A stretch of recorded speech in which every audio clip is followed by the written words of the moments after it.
Bienvenidos a la sesión número 3 de esta serie Noticias de Gran Gozo. Y sí, como decía Juan, pues ya estamos, una serie breve, 4 semanas. Hoy es nuestra tercera sesión. Próximo miércoles es el final de esta serie porque es el previo a Navidad. ¿Ya te diste cuenta?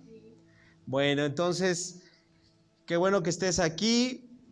Puedes abrir tu libreta si tú tomas notas.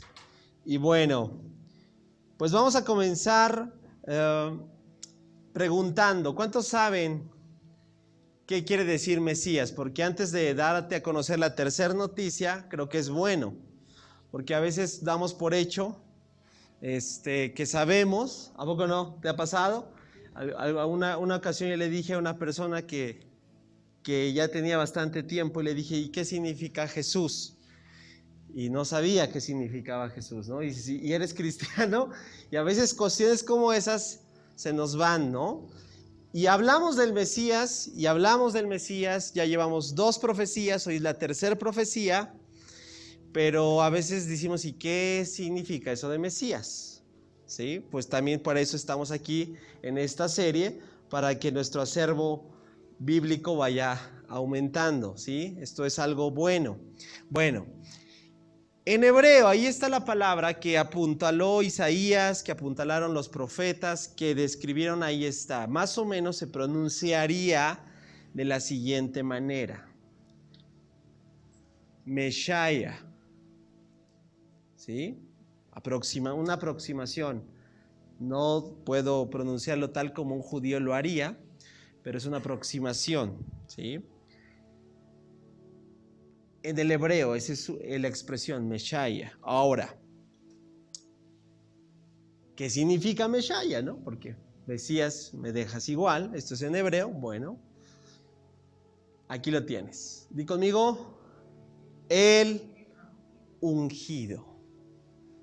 Cada vez que hablamos del Mesías, significa el ungido. Ahora eso es en el hebreo, todo en el Antiguo Testamento. Cuando hablaban del Mesías, se estaban refiriendo ¿a quién?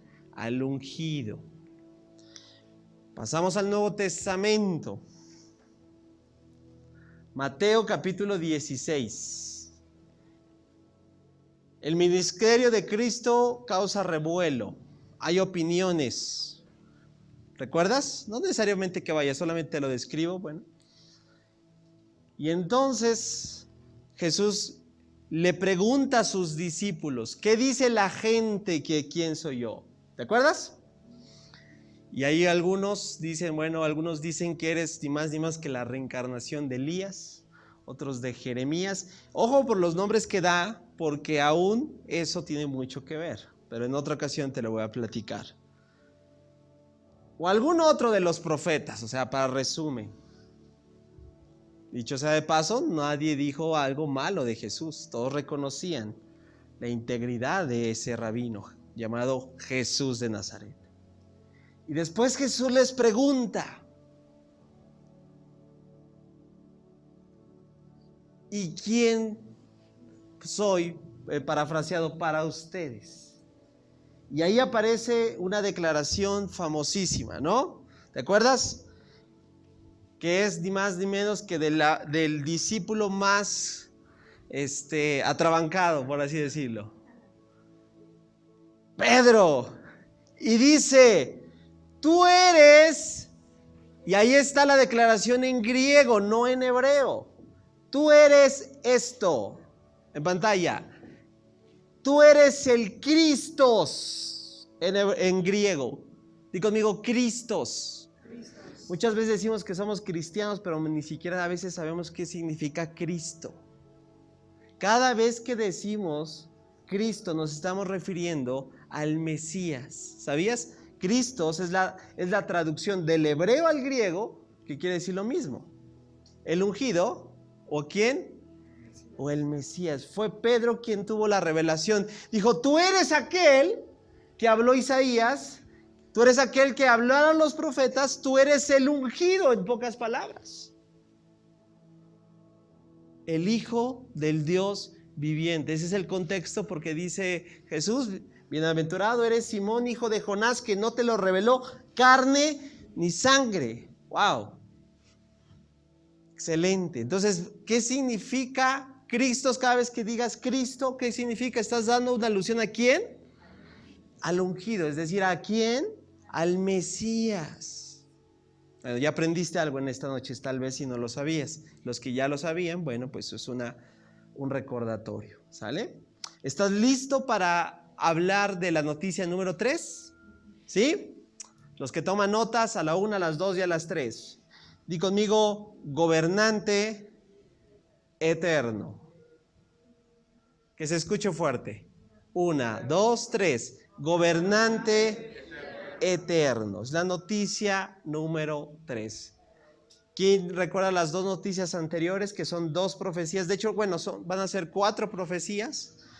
La primera profecía fue en Isaías, ¿recuerdas? Capítulo 9, el retoño que traerá justicia.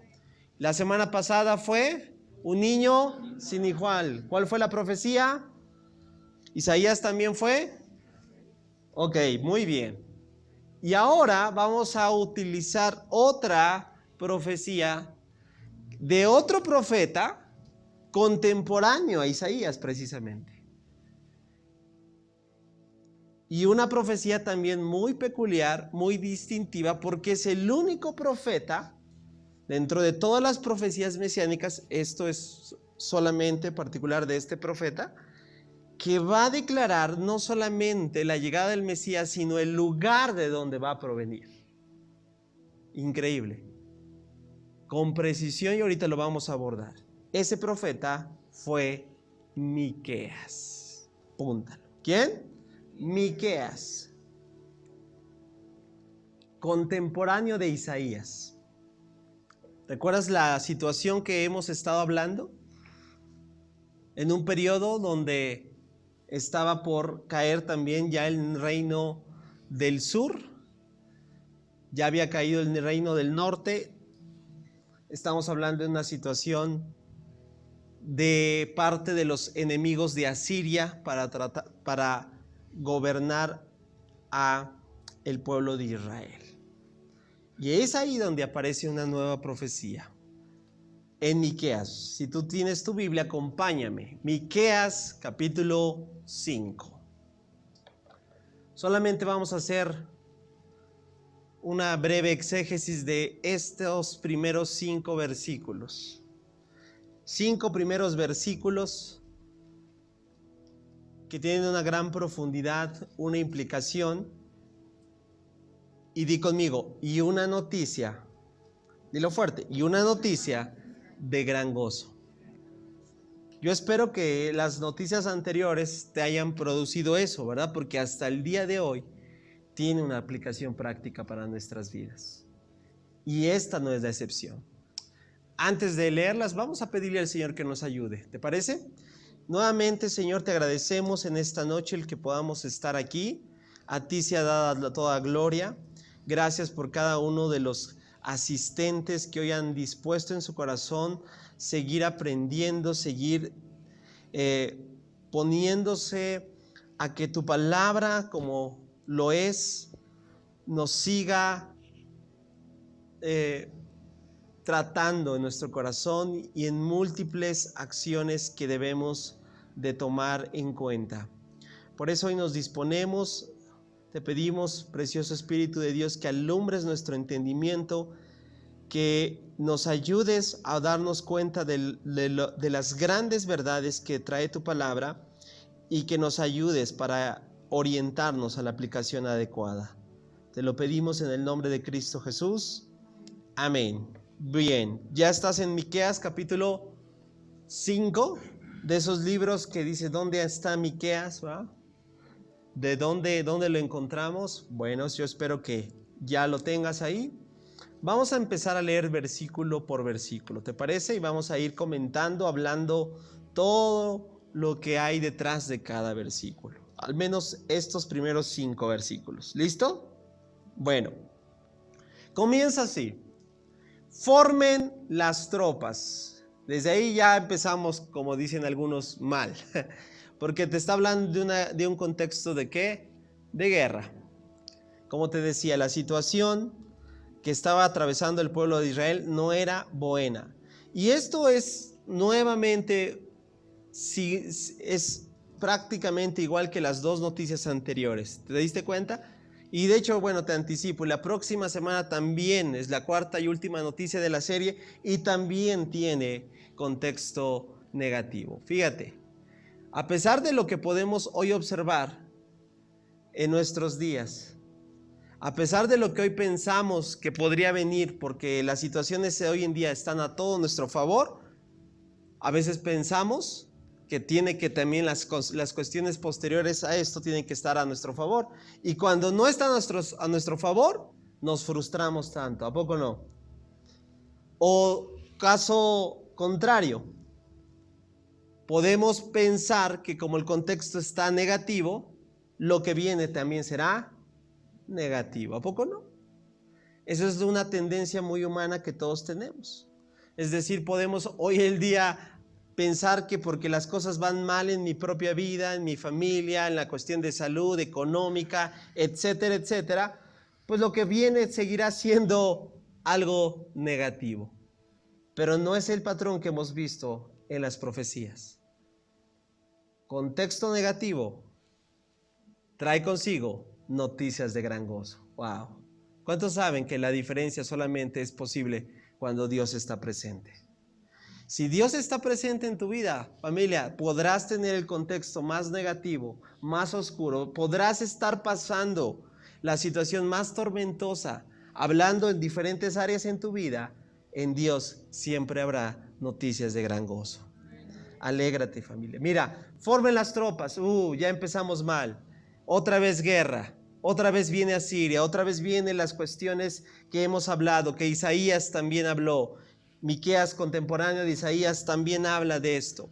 El enemigo pone sitio a Jerusalén. ¿Esto pasó? Sí. Hay tanta referencia que podía hablarte, pero ya doy solamente datos. Segundo libro de Reyes, capítulo 24. Segundo libro de Reyes, capítulo 25. Habla de Sennacherib, habla de la obra de este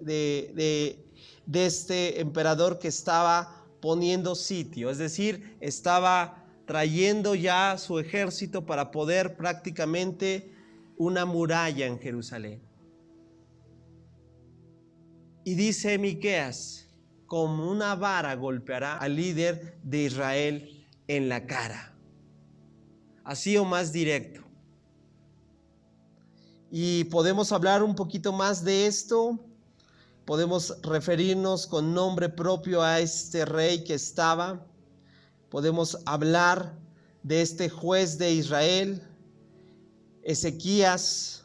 Podemos hablar de lo que pasó y efectivamente, una vez que vino Sennacherib, eso sucedió.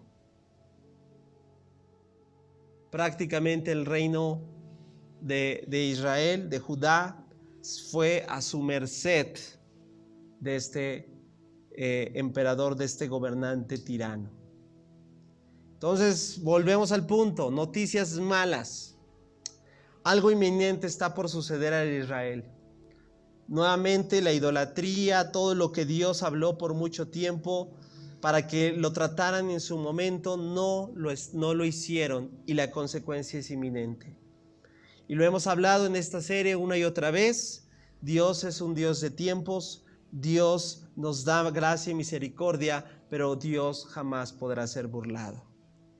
Y lo que tenemos que arreglar lo tendremos que hacer en el tiempo que Él nos da. Pero si no lo hacemos, Dios tiene un colmo. Dios no llevemos la gracia de Dios a ser malinterpretada. Porque hay a veces algunos que a nuestra conveniencia de decir, bueno, Dios no me está tanto, pues por así llamarlo, tratándome mal. Quiere decir que hasta cierto punto no pasa nada.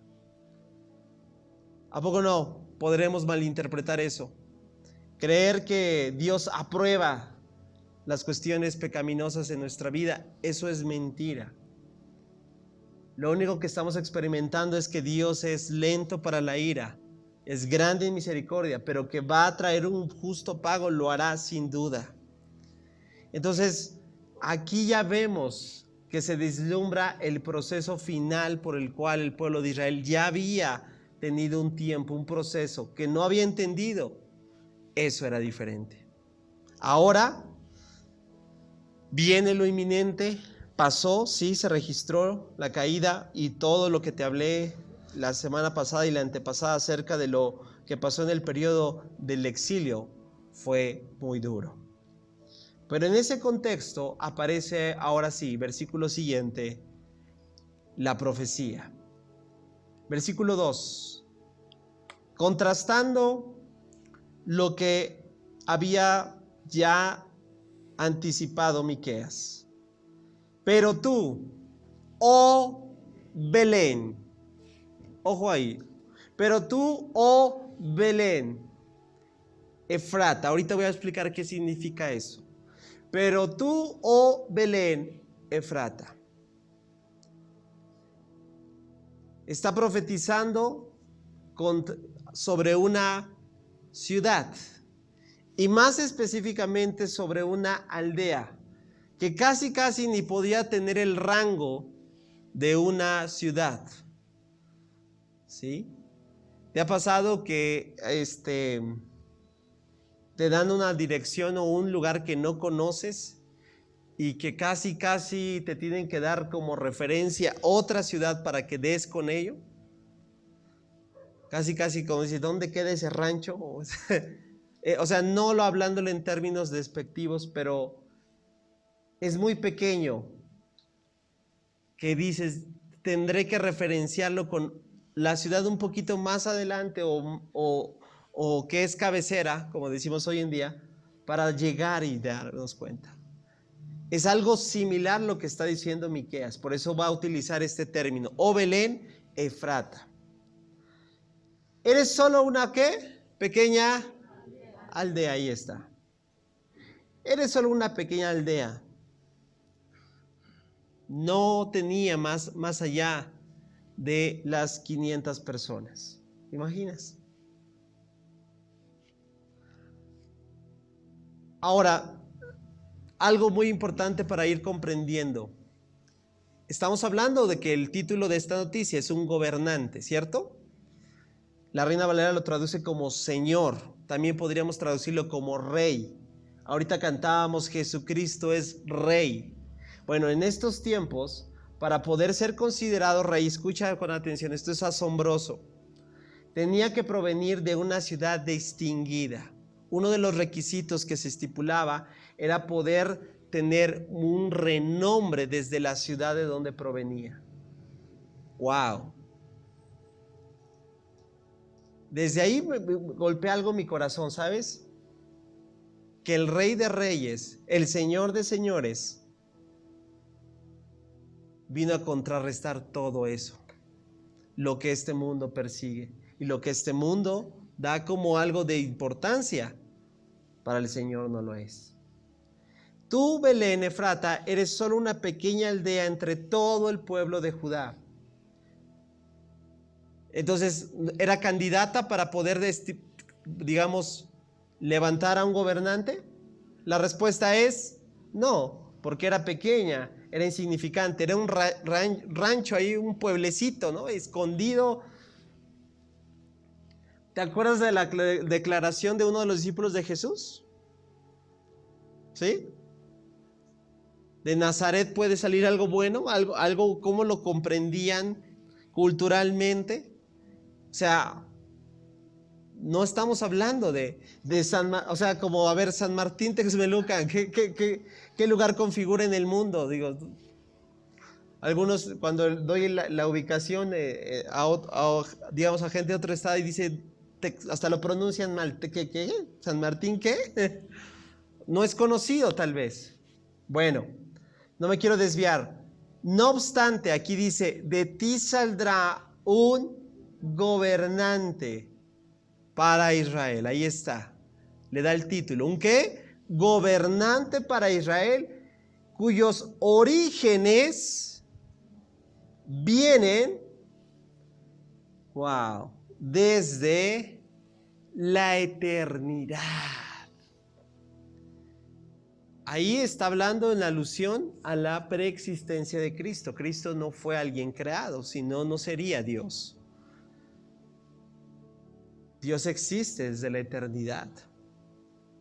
Ahora vamos a hablar un poquito de este verso 2. Para empezar, lo que el profeta estaba viendo era que el Mesías no nacería en los, aquí lo puse, augustos predios reales de Jerusalén, como te lo acababa de decir, como cualquier otro gobernante, que eso era el distintivo.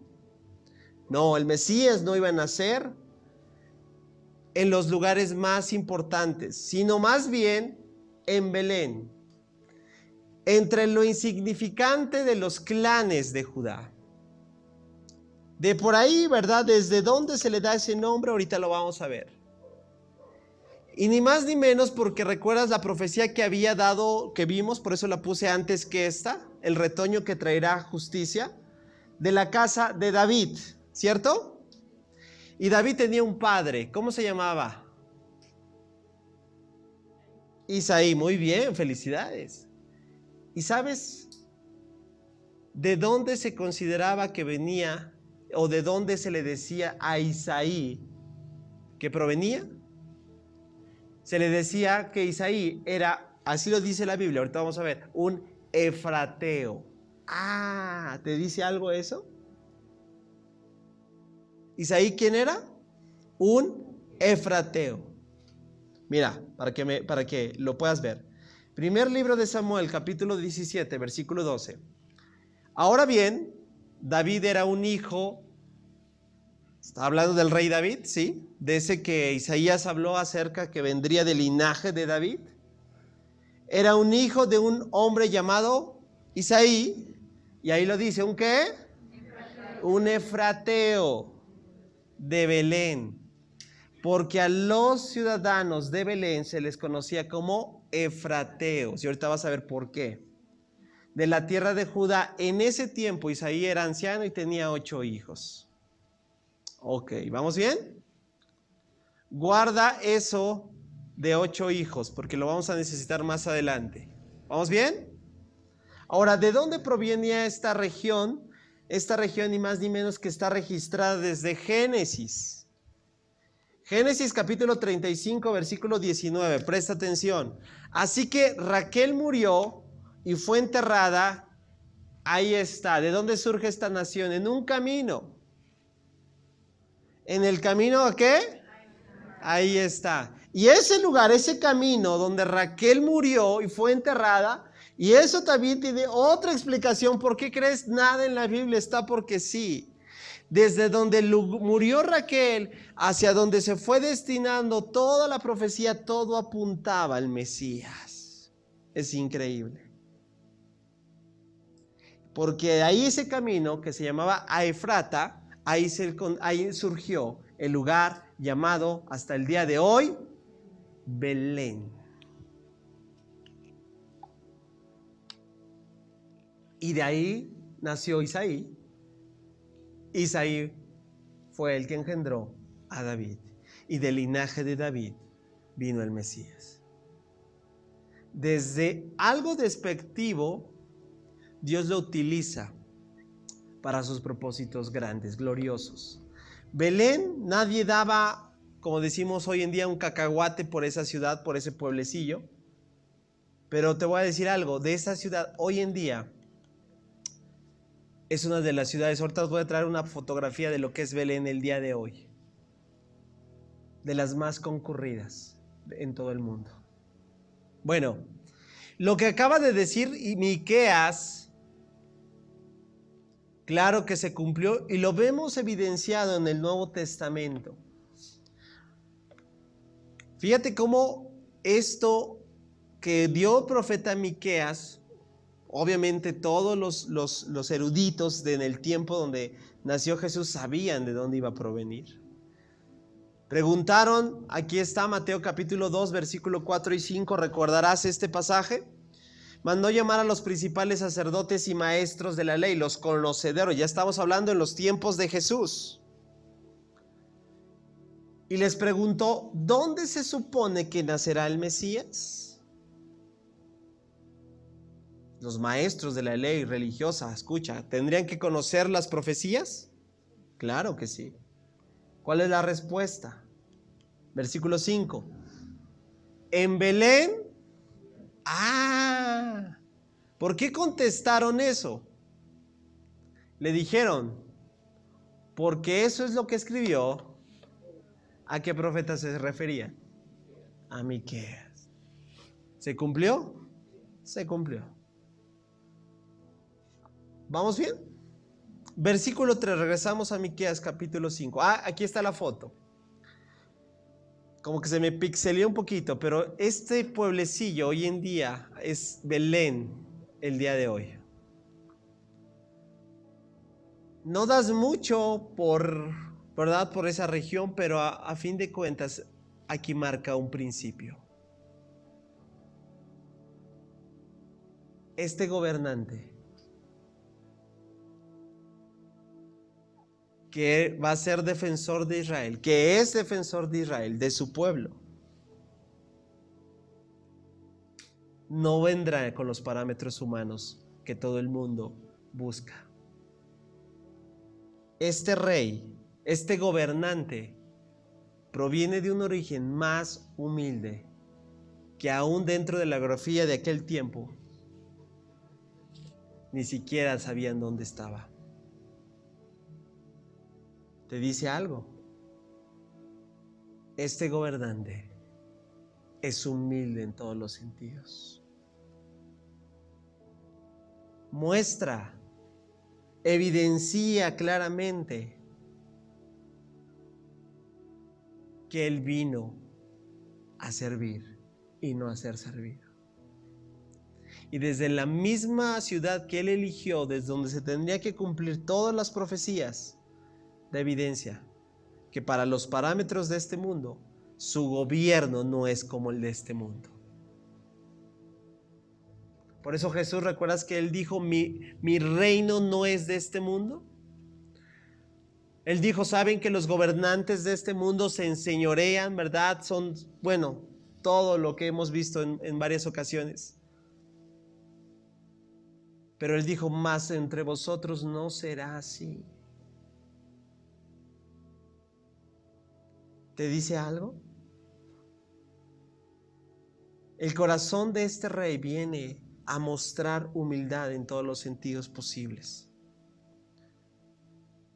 Pero este gobernante, desde antes de la creación, él ya existía. Porque él es eterno. Ahora, vamos a ver lo que a continuación Miqueas va a seguir desarrollando. Versículo 3. El pueblo de Israel será entregado a sus enemigos hasta que dé a luz la mujer que está de parto. Entonces, por fin, sus compatriotas volverán del destierro a su propia tierra. Y esta profecía se cumplió total y absolutamente. El pueblo de Judá permaneció en manos enemigas por un tiempo hasta que naciera el Mesías. Pregunta, ¿fue el exilio antes de la llegada del Mesías? Sí, mucho tiempo antes. Entonces después vino la reconstrucción, ¿te acuerdas? Nehemías, Esdras, Zorobabel, todo lo que representa la reconstrucción del segundo templo para apuntalar al que iba a venir posterior a esto. Y ahí vemos con evidencia que efectivamente hasta que dé a luz la mujer que está de parto. Hay mucha más reflexión en esto, pero no quiero desviarme porque incluso hay eruditos que dan una alusión hasta una alusión escatológica sobre su segundo advenimiento, es decir, no solamente al primero, sino hasta la segunda venida, pero no me voy a meter ahí para no tratar de darte más de lo que quiero enfatizar, ¿sale? Pero a fin de cuentas está hablando de la verdad que sin duda se cumplió. Todos volverían del destierro a su propia tierra. Y efectivamente, eso sucedió. llegaron y nuevamente reconstruyeron el templo. Ahora, versículo 4. Después perdón, antes de hablar de esto, lo que quiero resaltar en este versículo es que Miqueas, después de presenciar el pecado y el juicio que iba a venir sobre la nación de Israel, tenía una visión ¿de qué? De una sociedad transformada por ciudadanos obedientes. Y esto es lo que me encanta, porque este principio sigue hasta el día de hoy. Cuando hablamos de que el Señor Jesús vino a nuestra vida, ¿sabes? Por eso me encanta, porque estamos hablando de que el reino de Dios se estableció en nuestras vidas. ¿Estás de acuerdo? Le preguntaron a Jesús, ¿el reino de Dios dónde está? Y él dijo, no dirán helo aquí o helo allá, porque el reino de Dios está entre nosotros. Y eso es lo que hace que tú y yo, como hoy nos llamamos o nos decimos llamar, ciudadanos del reino. ¿A qué se refiere? A que el Señor Jesús vino a establecer un gobierno, escucha, gobierno, donde Él manda, donde Él rige, donde Él es autoridad en nuestra vida y donde tú y yo buscamos ser eso, una sociedad de personas que está siendo transformada. ¿En obediencia a quién? Di conmigo, a su Señor, a su Rey, a su gobernante. Por eso hay que reflexionar, querida familia, en esta noticia de gran gozo. Reflexionar lo siguiente. Porque ¿cuántos saben que la obra que Dios comienza en nuestras vidas es una obra progresiva, no degenerativa? Y ahí es donde a mí me conflictúa cuando una persona, una persona que dice ser creyente, no trata las cosas que deben de ser tratadas. Te lo voy a decir con otras palabras. Sí, en la gracia y en la misericordia de Dios venimos mal, ¿sabes? ¿A poco no? Con muchos hábitos tal vez incorrectos, ya para redondarlo así, incorrectos, con nombre y apellido, ¿a poco no? Pero no nos deja igual.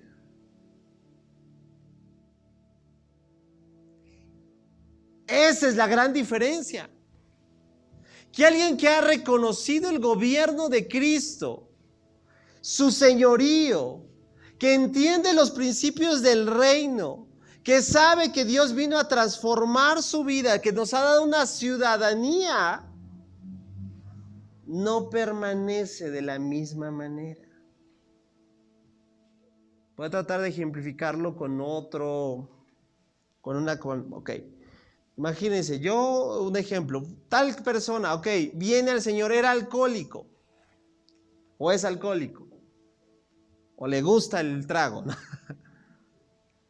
Bien, llega el Señor, 1 año, sigue siendo alcohólico, 2 años, sigue siendo alcohólico, 3 años, bueno, lleva 20 años. Pregunta, ¿hay algo malo que se ha comprendido en el mensaje? Pregunta, ¿tiene sentido? Yo no estoy juzgando a la persona, ojo, pero yo te estoy diciendo, ¿hay algo ahí malo que ves? ¿Qué es lo que percibes? A ver. Entiendo que venías con eso, como todos, tal vez. Pero lo que yo no entiendo es que pasa el tiempo y sigues igual.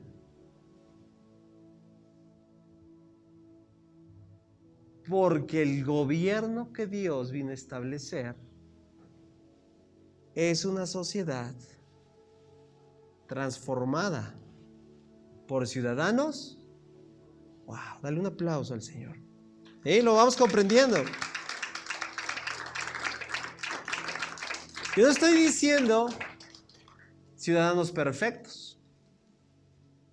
Nos seguimos equivocando, ¿cierto o no? Como decimos, seguimos metiendo la pata, cierto. Pero la gran diferencia es que no permanecemos igual. Ahora, volvemos al punto, al mismo caso. Si esa persona persiste y quiere, en realidad entonces hay otra cosa. No es que no haya entendido, es que no quiere ser transformado. En las declaraciones muchas veces tienen mucho que ver con lo que nuestro corazón apunta. Y muchas veces es como tratar de justificar algo. Es que así lo he hecho por siempre. Pues qué padre que lo hiciste por 20 años, ¿no? O por 30, por 40, no lo sé. Pero estás entrando. Mira, ¿cuántos saben que entrar en un gobierno es acatarte a las normas y estatutos que establece ese gobierno? ¿Sí o no? ¿Has tenido la oportunidad de viajar a otro país donde las cosas son un poquito diferentes a nuestro gobierno? Yo sí me he podido darme cuenta de muchas cosas en ese sentido. Cada vez que vamos y nos adentramos a un gobierno, tú y yo debemos de acatarnos en sujeción a ese gobierno. ¿Te estoy diciendo algo? En esta noche, tú y yo hemos venido al gobierno de este rey, de este gobernador que es eterno. ¿Lo vamos comprendiendo, familia? Entonces, cada vez que tú y yo veamos un principio, veamos una verdad como la que estamos viendo, de eso se trata. Que estamos encontrándonos con un gobierno que rige nuestras vidas, donde Él es el gobernante. Y donde tú y yo vamos. ¿Y qué es lo que busca? Ser una sociedad que sigue transformándose por medio de lo que Él nos muestra. Ahora bien, versículo 4. Y Él se levantará para dirigir. ¡Ah, qué importante! ¿Quién es el que se levanta? ¿Quién? El Mesías. Este gobernante. Y Él se levantará para dirigir a su rebaño con la fuerza del Señor y con la majestad del nombre del Señor su Dios. Entonces su pueblo vivirá allí tranquilo, porque es exaltado con honores en todas partes. Está diciendo algo en alusión, si te diste cuenta, está hablando de que Él es un pastor, ¿cierto o no? Y esa es una de las metáforas que más se utiliza acerca de Jesús, ¿sabías? Él mismo lo dice en Juan capítulo 10, yo soy el buen pastor. Y esto me encanta, ¿sabes por qué? Porque proporciona la confianza que debe de tener, o que debemos de tener, mejor dicho, todo aquel que se ha dejado gobernar por Él. Y eso yo espero que en ti y en cada uno de nosotros siga estando presente esta tranquilidad y este descanso que solamente podemos encontrar. Porque aquel que se ha dejado, por así llamarlo, gobernar por eso, escucha, debe estar tranquilo. Quien que da la cara, ¿quién es? A ver, vamos a tratarlo de representar en ese tiempo. Si hay un problema de nación y bueno, en cuanto a que se pida demanda de eso, pregunta, ¿quién da la cara por nuestro país? Hay un representante del poder ejecutivo. Ah, ¿tú no das la cara? No. ¿Quién crees que da la cara? Me explico. Frente a todo aquello que hoy puede estar aquejando o trayendo algo negativo a tu vida. Tu gobernante. Wow. aquel que gobierna, aquel que dirige al rebaño. Y ya en la analogía del pastor nos podemos hablar mucho más acerca de lo que el pastor hacía, que era proteger, proveer, cuidar ante las fieras, etcétera. Pero me encanta. Ahora, nosotros tenemos que hablarlo, pero para el contexto de ellos lo sabían perfectamente, que si hablar en términos de pastor era sinónimo de ¿qué? De que el pastor cuida, de que el pastor alimenta, de que el pastor dirige, de que en medio de las fieras y de todas las atrocidades que podía haber en tiempos donde el pastoreo era prácticamente la intemperie, pues había una gran cantidad de amenazas. Pero es lo que Dios hace con nosotros. ¿Qué es lo que quiero decir, familia, en esto, para la aplicación práctica para nuestras vidas el día de hoy? Descansa en la fuerza del Señor. Subraya esas, si te gusta subrayar tu Biblia, ahí es la fuerza del Señor, no es tus fuerzas. Alguien tenía que escuchar esta verdad en esta noche. No descanses de tus fuerzas, descansa en la fuerza de tu Señor. Porque Él es el que dirige, tú no eres el que... A veces, mira, esto a mí me ha dado una, ¿cómo te diré? Una paz increíble, una seguridad, descansar, que sabes de quién es el rebaño, del Señor.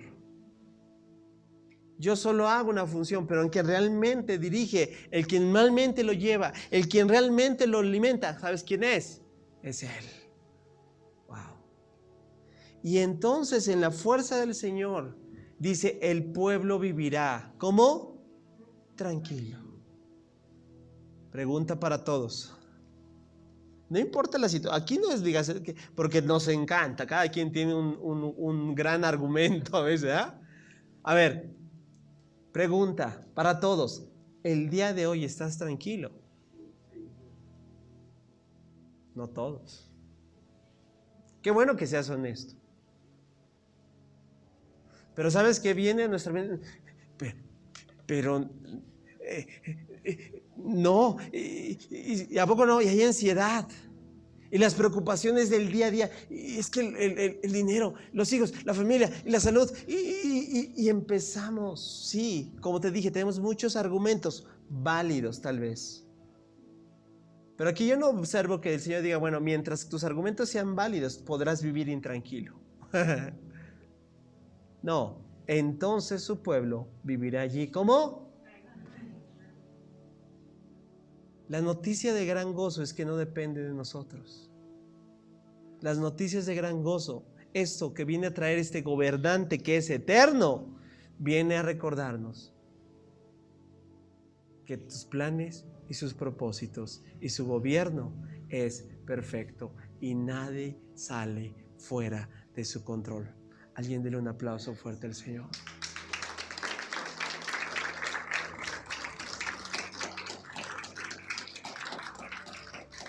Y por consecuencia de eso debe de haber una aplicación en el corazón de cada creyente, que es estar afanado, estar ansioso, vivir constantemente en qué me va a deparar el mañana. Ahora, ¿podemos experimentar todo eso? Sí, pero solamente es un recordatorio a vivir, ¿cómo? En la fuerza del Señor.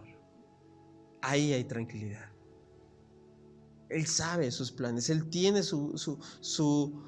todo en su perfecto gobierno, recuérdalo.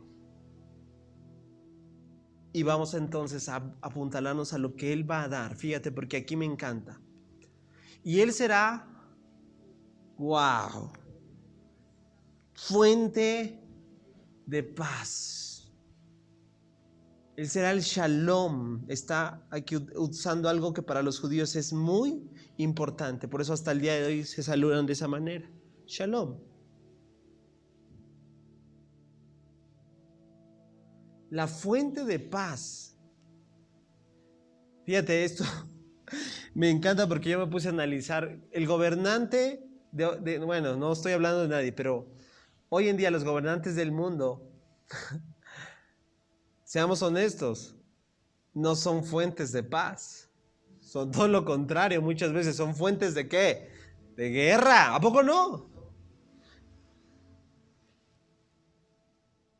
Nuevamente un señalamiento, que este gobernante, que ni proviene de como los parámetros humanos lo estipulaban, tampoco estipula lo mismo que los gobernantes de este mundo. Y volvemos al mismo punto, porque su reino no es de este mundo. Él es la fuente de paz.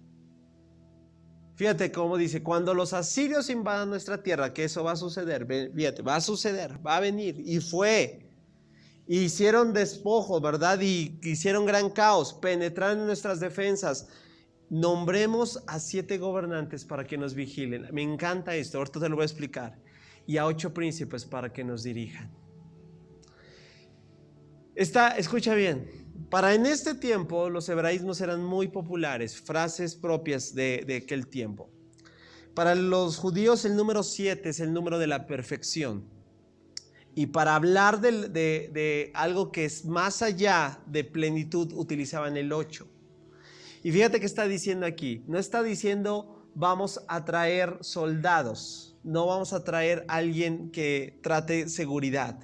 Fíjate lo que está diciendo, 7 gobernantes que nos vigilen, plenitud, sino vamos a traer a 8 príncipes para que nos dirijan.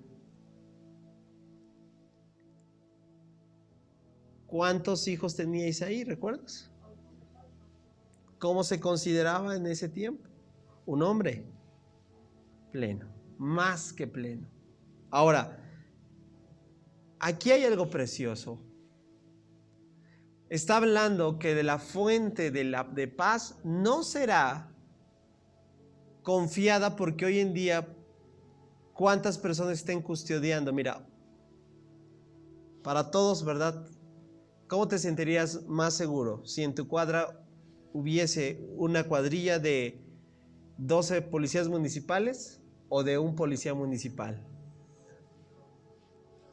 ¿Cuál dice? Con ninguno. Bueno, yo espero que digas que con los 12, ¿no? Pues digo, porque por sentido común la mayoría es sinónimo de que hay, bueno, más resguardo.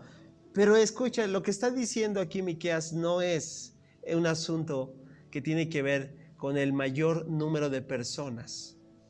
Está diciendo que aunque puedas tener lo que sobrepasa la plenitud de ese tiempo, en el sentido de seguridad, de ahí no vendrá la fuente de paz, sino vendrá del mismo gobernante. Vendrá de aquel que dijo, en el original solo son 3 palabras hebreas. Me encanta, ¿sabes? Porque Jesús, bueno, vamos a hacer un recordatorio. En Isaías 9, ¿te acuerdas que fue la semana pasada? El niño iba a ser príncipe de paz. Después en Isaías 52:7, si tú ahí tómalo, nos dice que el Mesías iba a anunciar la paz. No solamente era el príncipe de paz, sino iba a anunciar la paz. Pero Jesús, y aquí quiero ir ya terminando, nos da su paz. Juan capítulo 14, verso 27. Jesús les dijo, les dejo un regalo. ¿Cuál es el regalo? Wow. Repítelo, porque hoy tal vez sea lo que hoy necesitas.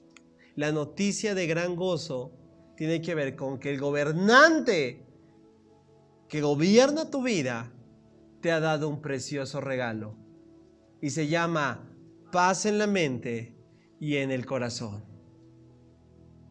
¿Cuántos podemos acceder a ella? La gran realidad es que muchas veces este es el principal conflicto que tenemos, porque ni tenemos paz en la mente ni en el corazón. ¿Cierto o no? Pero Jesús nos dijo, les doy un regalo. Este príncipe de paz que anunció Isaías, este que anunció la paz, que también habló Isaías, también nos deja este regalo que dice, paz en la mente y en el corazón, y la paz que yo les doy es un regalo. ¿Por qué crees? Porque el gobernante eterno no es de este mundo. Así que no se angustien, ni tengan noticia de gran gozo. Nuestro gobernante eterno nos ha dado un precioso regalo que hoy se llama paz en la mente y en el corazón. ¿Cuántos podemos acceder? Hoy el Señor te dice, no te angusties ni tengas miedo. Porque si has dejado tu vida para que yo sea el gobernante de ella, de este reino, entonces tú vives tranquilamente. Y recuerda, el contexto no era no estaban en Acapulco con el sol ahí rodeando, ¿verdad? Y dando. No, lo que les sobrevenía era que los asirios los iban a despedazar. Pero aquel que ha puesto su vida y su esperanza en el gobernante eterno, sabe que su tranquilidad, su paz, no es generada por las circunstancias que vive en este mundo caído. Proviene mente y corazón de lo que ha recibido de Él. ¿Qué te parece si nos ponemos en pie?